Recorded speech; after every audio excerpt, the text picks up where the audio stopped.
นี่เป๊ะกันนี่เขาเกิดกันเขา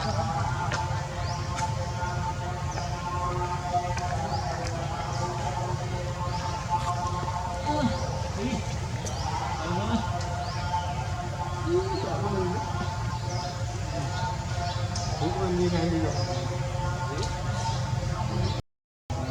นาเกลียดบดตัวหุ่นอายุโตกินได้บ้างเดินลิ้นพอดีจริงทางนั้นจมูกนั่งความโวยมุดไอ้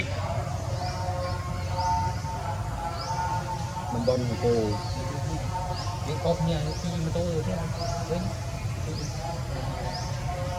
ที่มันโตกี่โมงไม่ครบ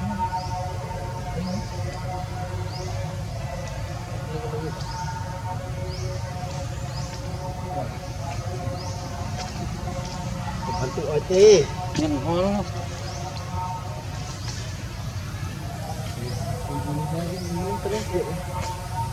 ไปทางที่ใจกูมันเอาจับมือตัวนี้มุด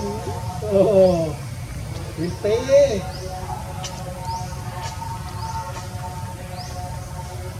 ทำมือพูดนี่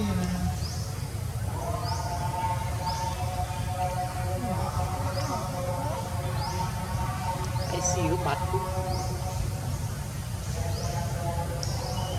ปลาในเฟิร์สว้าวมันคือน้ำมันสักถ้วยนะเว้ย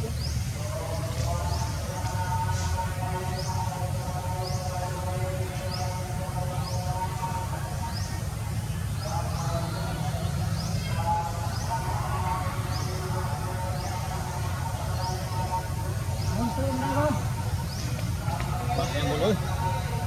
ปิดเองออดอดเลยปิดคูณขึ้นเลย